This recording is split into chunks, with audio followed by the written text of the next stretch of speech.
like that before I've even said a word. That's great. That's great. Thank you very much. Well, I'm blessed to be here tonight, and I would like to, again, congratulate the award winners tonight.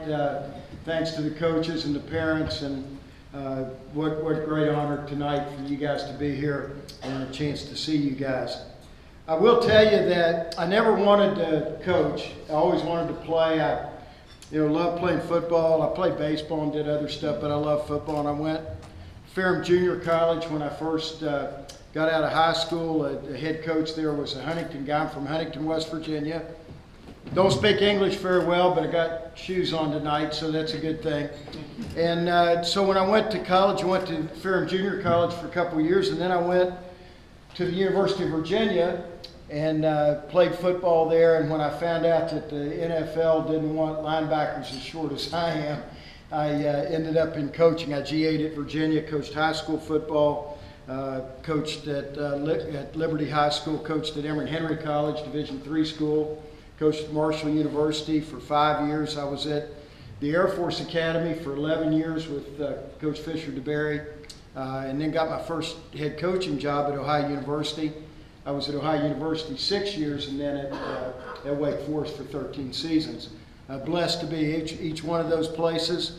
And I will tell you the thing, I was a long-time assistant, and sometimes you just feel like you're being pushed out of the nest. I love being an assistant coach. I was coaching at the Air Force Academy with Fisher DeBerry, not a better man in the world, and just really blessed. Was there 11 years, and so I started getting a little bit antsy, and I had an opportunity to take a coaching job at Ohio University.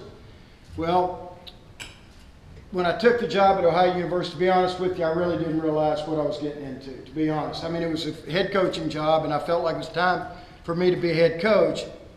But at Ohio University, they'd just gone 0-11 the year before I got there. And in the 10 years before I got there, this is unbelievable, in the 10 years before I got to Ohio University, they had 4 separate losing streaks of 12 games or more. Now think about that. Now 10 years, they had 4 separate losing streaks of 12 games or more, and I got there, they'd lost like 13 or 14 games in a row. They'd just gone 0-11. This is back when you only played 11 games, now playing 12 regular season. But I got to Ohio University, and I'd been an assistant all my life, and I was so pumped up to be a head coach, and I was talking to booster group, I was talking to our booster group first time out. I was so pumped up. And I said, if anybody, when I was closing my speech, I said, if anybody has an idea how we could improve on 0-11, I'd like to hear it. And a lady raises her hand and said, Coach, have you ever thought about just playing 10 games? That's a true story. Now I'm telling you, you think football wasn't down at Ohio University. A guy that I hired to be my defensive coordinator had played for me at the Air Force Academy, had been a second lieutenant coach for us at the academy, had gone into business after he got out of the military, and I was going to hire him to come and be my defensive coordinator, a guy named Tim DeRuiter. Now Tim DeRuiter is the head coach now at Fresno State. So Timmy has had a really good career, but I pulled him out of business. He was in a successful business up in Pittsburgh, and I called him. I said, TD, I said, how about coming and being my defensive coordinator at Ohio University? He said, well, Coach, I'd like to look at the place. Can I drive down and see it? I said, sure. Pittsburgh's about 4 hours from Athens, Ohio. So Timmy jumps in the car, and he's driving down, going a little bit too fast, and the state trooper pulls him over. Says, son, where are you going to in such a hurry? He said, well, I'm going to go interview with Jim Grobe. He's the new head coach at Ohio University. I'm going to interview with him for the defensive coordinator job. State trooper closed his ticket book. True story. It said, son, you got enough trouble without me writing you a ticket.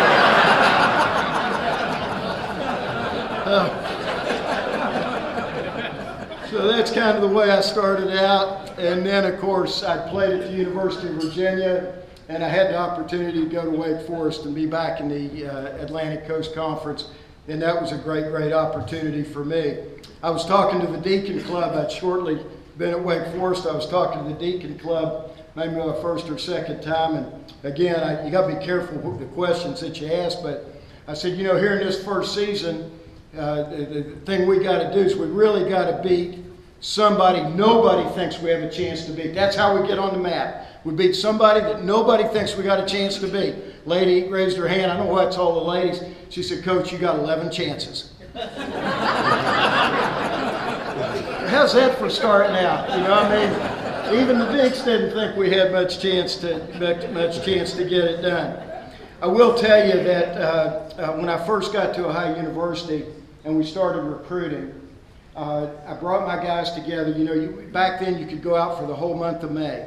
And I had a lot of young coaches on my staff. And I sent these guys out recruiting. And they'd been out for a month. And when they got back in, I sat them down. I said, "Guys, here's what I need. I need you to list your 5 best kids that you found. You've been out the whole month of May. I need you to list for me, give me a list of your 5 best kids that you found recruiting." Well, all of my guys said, "Coach, we got 5 best kids. We've been out for a whole month." Some of my guys wanted to give me 30, 35, 40 kids that they'd found to recruit at Ohio University. I said, "Well, guys, you didn't hear me. I didn't say 10 best football players. I said 10 best kids. First of all, you got to bring a kid in that's college bound. It's going to leave Ohio University with a degree. That's really, really important. Secondly, I don't want all those calls at midnight. You know, I don't want all that stuff going on with these guys. You got to make sure they have good character. And then thirdly, they've got to be the kind of kid that can come in here and help us compete for championships. In that order: academics, got to be a college-bound kid, got to have great character, got to be a good football player. And you got to recruit them in that order, because if you don't, I'm going to find somebody else who will." Well, they start scratching names off right or left. And when you look at it from a 10 best kids standpoint rather than 10 best players, now I'm getting 5, 6, 7 kids recommended to me by my staff. I will tell you that one of our top things, and Coach DeBerry used to say this at the Air Force Academy all the time: you are who you associate with. Almost every day he told our players, "Men, you are who you associate with." As a linebacker coach, I got so tired of hearing Coach DeBerry say, "You are who you associate with." And you know what I tell my team every day? "Men, you are who you associate with." Because I'm going to tell you, so many kids that get in trouble today, a lot of those things you read in the paper every day, it's because they're not hanging out with the right people. When you hang out with good people, good things happen to you, elevate. You know, when you're hanging out with the wrong people, you get dragged down. So I think the thing that Coach DeBerry taught me that we talked a lot about was you are who you associate with. I'm not a big gimmick guy. You know, I've always been a block and tackle guy. I feel like I'm a teacher, a school teacher out on the practice field. That's how I want my coaches to be. I'm a teacher. And with that in mind, I was never a big gimmick guy. Now, Coach DeBerry, who's in the College Football Hall of Fame, always tried to find a little edge. I remember one year we were getting ready to go back to Army, and we had never beaten Army at West Point. They had a great coach named Jim Young, and every time we went back to Army, they beat us, and every time Army came out to the Air Force Academy, we beat them. So Coach was just beating himself up trying to figure out a way to get our kids over the hump and beat Army at West Point. So he figured out that the problem at West Point was it's standing room only, they're hanging off the rafters, the Corps of Cadets marches on, they've all got camouflage, you know, camoed up, their faces are all painted green, and they come marching on, and they're drum and bugle corps and all the noise and the music and everything. So we practice inside all week so that the kids could handle that environment better. And we played the music so loud that at the end of practice, the coaches would race the players to the locker room to get Tylenol. I mean, you know, we all had headaches so bad from the music. I had to grab my linebackers by the face mask and pull them over and shout into the side of their helmet coaching instructions all week long. And let me tell you what, when we went back to Army, the music did not bother us a bit. Army kicked our butts that day. But the music didn't bother us a bit. Another example, I was coaching high school football, and I had a player named Avery Anderson, a great running back for me, and it was my first high school coaching job. And back in the day, pregame meal used to be 3 little silver dollar pancakes. And when I say silver dollar, they were about the size of silver dollars. And they'd give you a little bit of steak or a couple of strips of bacon or maybe a little piece of ham. And they'd give you a very small amount of scrambled eggs. And for some reason, I can't tell you why, you always had clean peaches in heavy syrup. I don't know why that was a standard meal. Everybody did it. The NFL, colleges, that was the meal. That's some dietitian had decided that's what college guys could eat. So always by halftime, I was starving to death. And so when I got my first high school coaching job, we're going to have a little bit of eggs, a little bit of steak, 3 little silver dollar pancakes, and plain peaches and heavy syrup. That's what we're going to do. So I've got the parents that came to the cafeteria. They were cooking the dinner. All of the kids were in line. And so I look over in the corner, and there sits Avery over in the corner, Avery Anderson. And he's got a grocery bag with him on the table. So I walked over and I said, Avery, you better get in line because, we're going to try to get pregame meal. And of course, you always ate 4 hours before you played, which was another nightmare before you even kicked off the kids who starving to death. But anyhow, they're in line, 4 hours before. Avery said, Coach, I can't eat that stuff for pregame meal. And I said, what are you talking about? I said, well, what do you think you're going to eat? And he said, I've got it right here. I said, well, what do you got? He reaches in the grocery bag and pulls out a big bag of barbecue potato chips. And in the bag, he's also got 2 16-ounce Coca-Colas. And he said, this is what I always eat before I play. So I go over to my buddy, John Walker, and I played together at the University of Virginia. John was my defensive coordinator. I went over to John. I said, John, Avery thinks he's going to eat barbecue potato chips for pregame meal. What do you think? He said, well, Grobe, he's our best player. Let him eat barbecue potato chips. So I walked over and I said, Avery, I said, look, here's the deal. I'm going to let you eat barbecue potato chips and drink Cokes for pregame meal today. But you better play great tonight. And then we'll decide after this what you can eat from now on. Well, that night he gained over 200 yards. He was the player of the year in the district. And from then on, I never worried about pregame meal. That was never a thought as a coach. That was not one of the things that I ever worried too much about. One of the things that I think we always tried to stress to our players is that it's a privilege to play and not a right. You got to earn the right to play. And that it is a privilege for you to have the opportunity to be out there. And the thing that I've always found is that successful teams don't care who gets the credit. If you got a group of kids that don't have big egos, and that's the thing that impressed me so much last year when I was talking to Jimbo Fisher before our game. We weren't very good last year. Of course, Jimbo wins the national championship, but Jimbo and I are out before the game talking. And when he's talking about his football team last year, he's not talking about ability. He's talking about all the intangible stuff. How they don't have a lot of egos, how they've shelled their egos, how hard they work, how much they care about each other, all those kind of things. And I thought to myself as I walked back over to the sideline, we're going to get worn out tonight. But I think the key was, what I liked about that was that, when you say successful teams don't care who gets the credit, how about a team that wins a national championship with a bunch of guys that don't care who gets the credit? I will tell you that it's been tough to get recognition at Wake Forest. We're a small school. We went to our first bowl game. We went to Seattle Bowl and beat Oregon out in the Seattle Bowl. I was feeling really good about myself. We were recruiting in Atlanta, and we'd been out a couple of home visits, and we had I had a sweater vest on with the WF. We got some WF right here. It's black and gold. Got the WF, and my linebacker coach, Brad Lambert, who's now the head coach at UNC Charlotte. Brad's got on his Wake Forest gear with the WF.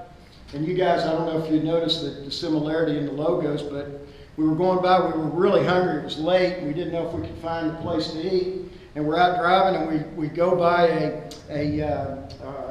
I think it was a Red Robin maybe, and we're driving by, and we decide to try to go in and grab a bite to eat. So we go in, and this little guy's there as we go into the restaurant, and he takes us over and seats us, and he has manager in training on his shirt. And so he looks at us really close, and he comes back by, and we're really proud. We've been to the Seattle Bowl, won a game, beat Oregon, all that kind of stuff. He comes back by and he says, unless I miss my guess, you boys are with the Waffle House organization. And if you've ever seen it, the WH, have you ever seen that? So I told that story a few times. I get a letter from the CEO of Waffle House, and he sent me my own badge, Grove, so I can work at the Waffle House. But sometimes if your egos get out of line, you got to be careful. I coached for the greatest guy in the world at the Air Force Academy, for a guy named Fisher DeBerry. Now, I'm from West Virginia. I don't speak English very well. Coach DeBerry's from Cheraw, South Carolina. And Cheraw, South Carolina people speak the same way that Huntington, West Virginia speak. We understand each other. But when I first got to the Air Force Academy, I'd heard all these great things about Fisher DeBerry. Great offensive coach, great leader, great character, all those kind of things. But I didn't know how he talked. I didn't know how he talked. We have the first thing, we have a spring practice, and he wasn't real happy with our first spring practice. And he's getting on the players a little bit. Now, Fisher DeBerry never said a cuss word. I never heard him say a cuss word. He would say dadgum or garden seed. Probably a lot like a guy that legendary coach here. Probably very similar to Coach Bowden. But Coach DeBerry would never say a cuss word, but he'd get upset with the kids. And the first time I'm with him, he's kind of getting upset with our players because he didn't think they practiced very good. And he said, "Let me tell you one thing, man. You're skating on thin water." I thought, did he just say you're skating on thin water? He's trying to tell us one time in a coaching meeting, we had a kid that hurt his knee. And he's trying to tell us it's not a real serious injury. And he said, "I've been assured by the medical staff that it is not torn, it's just a tear." I have no idea. I can't tell you what the deal was. He was new as a head coach, and he wanted us to know that he was going to do the best thing in the world he could for the assistant coaches. He said, "Guys, even though I'm a head coach, I want you to know that I'm going to do everything I can to make your job better." He said, "For instance, I know, but you go back, and we were all in a little coffee fund, throwing a couple bucks a month, and had a bunch of those bun coffee makers. We could go back to the recruiting office where we had 4 or 5 people that helped us in recruiting. We could go back and get our coffee." But he said, "I understand if you go back there, you may not want to, hear about the game. If we've had a tough game, you don't want to hear all that, who struck John and who pulled Barry's pigtail and all that stuff." So he said, "If you all want me to," he said, "I'll be happy to put a coffee urinal right here in our office." And we were all young coaches, so we didn't say a word. And Bob Noblet, who was the older guy on the staff, Bob raised his hand and he said, "Coach DeBerry," he said, "I don't know about the rest of these guys, but I ain't drinking anything out of a coffee urinal." To this day, I'm not sure what word he was going to substitute there for that. And then I'll tell you one more Fisher DeBerry story. We went back to play Notre Dame, and most of our coaching staff were guys that had been at smaller schools. And so we'd never been to any place like South Bend. This was kind of off the charts, great for us. But anyhow, we went back to play Notre Dame, and we're getting ready to come out right before the team comes on the field. And Coach DeBerry, we're expecting this rousing, speech to the kids. And we were about 2-2 at the time. The year before, Ken Hatfield had won 10 games and gone on to Arkansas. So we were feeling a little bit of pressure because we'd lost a lot of seniors the year before. And so this was going to be a big game for us. We were about 500. And early in the year, we're getting ready to go out and play the Fighting Irish. We're ready for Coach DeBerry to really bring us out there fired up. The last thing that Fisher DeBerry said to the team before we took the field, he said, "Men, there ain't no doubt in my mind we can't beat these guys. Let's go get them." And the team roared out of the locker room, and we're all standing there going, "Did Coach just say we can't beat these guys?"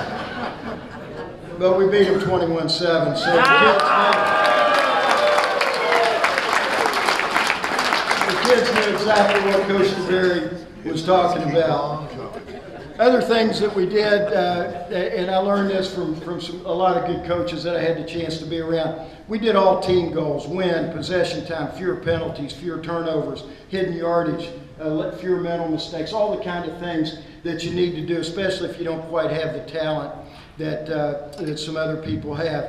Our philosophy was always try to recruit great kids with good ability, and if you got great kids, they may leave with great ability. Kind of the idea, bring in a 5-star kid and he may star ability, but he might have 5-star ability by the time he leaves because he's such a great kid. I think communication is really important. Vince Lombardi, I think, said one time, communication is really, really important, but the important thing is not the ability to communicate, but the willingness to communicate. That's the most important thing. If you got something that needs to be said, you got to go grab your guy and tell him. You know, don't be bashful, go tell him if you don't think something's going right. I had a player at Marshall University when I was coaching there. I was a strength coach, and we worked the kids pretty hard when they got back. We had a test for them. We'd do a running test, and we'd do a lifting test. Now the colleges pretty much have you guys locked down all summer, both sessions, summer school, so you're with the strength coach all summer long. Well, back in the day, we didn't have the kids all summer. You know, we just had them, when they'd come back for practice, they'd work a summer job. We had a big defensive tackle named Bill McCord, and Bill was a ROTC guy, and he'd been in basic training that summer. And so when you're communicating with players, sometimes it's not easy to understand. You got to be careful what you say. I don't know if y'all remember this. There was a time back in the day, Coach, you probably remember, but intensity was everything. The term intensity, that was it. If you went recruiting, you went to high school weight rooms, all the colleges, intensity was plastered everywhere. Well, Bill McCord, we're doing our strength test, we're in the weight room, and I'm just making conversation, and Bill still had a lot of green paint on him. They'd gone out survival training, and you know, he painted his face, he camoed up, and Bill kind of always overdid everything, and he couldn't get all the green paint off. He had green paint in his ears and up his nose and in his eyelashes. And so I'm kind of, you know, talking to Bill about that basic training stuff, and I said, Bill, I bet you had to get intense this summer, huh? He said, no, Coach. He said, most of the time we were in foxholes. He said, we were only intense a couple of nights. So I think when you talk to your kids, you know, sometimes communication's important. The thing that we did find out, and guys, I'll tell you this, dependability is much more important than ability. I promise you that the more I've been in coaching, I've been coaching 39 years. One of our defensive back coach used to have that above his grease board. The most important ability is dependability, and the longer I've been in coaching, the more I believe in that. I think, you know, the thing that you got to do, you got to have toughness. We had, on our football team, we had really just one rule, and that's do what's right. Just do what's right. It's not that hard. Kids know the difference between right and wrong. And then the last thing we talked to our players about, if what you did yesterday looks good to you, you haven't done anything today. That's the deal. So, you know, a lot of times you get patted on the back today because you did something really, really cool. But as you go forward, you got to forget that and move forward and find ways to get better. It's been a blessing to be here tonight. How about questions? One of my all-time favorite people forever is Bobby Bowden. I love Bobby Bowden. He is really, I mean, he's the most special guy. And I knew with Coach Bowden that every time we played him, he might beat us 100-0 if he could, because that guy was a coach. I mean, that guy could coach football. And I hope everybody understands how blessed you are to have Jimbo Fisher. I mean, to be able to go from Bobby Bowden to Jimbo Fisher, and what Jimbo's done with this football program and what Coach Bowden did for years, just unbelievable to have coaches like that back to back. But with, could tell you Bobby Bowden's story, I'm not talking about that year, but the first time we beat Florida State, I just, you know, I have Coach Bowden here. I mean, he's on a pedestal for me. And so I go out the first time we beat him, and we go out to shake hands. And when I shake hands with him, he says, "Boy, you ought to be ashamed of yourself." And I thought to myself, what did I do? You know, I said, we weren't throwing on the last play of the game. You know, we were just trying to win the game. I just couldn't imagine what I'd done to upset Coach Bowden. And then he looked through his eyebrows and he said, beating an old man like me. You know? So not only a guy that would wear you out on the field, but when you beat him, what a gracious guy. What a wonderful, wonderful guy. One of my all-time favorite people. But I've been blessed to be here. God bless you all. Thanks so much for letting me come tonight.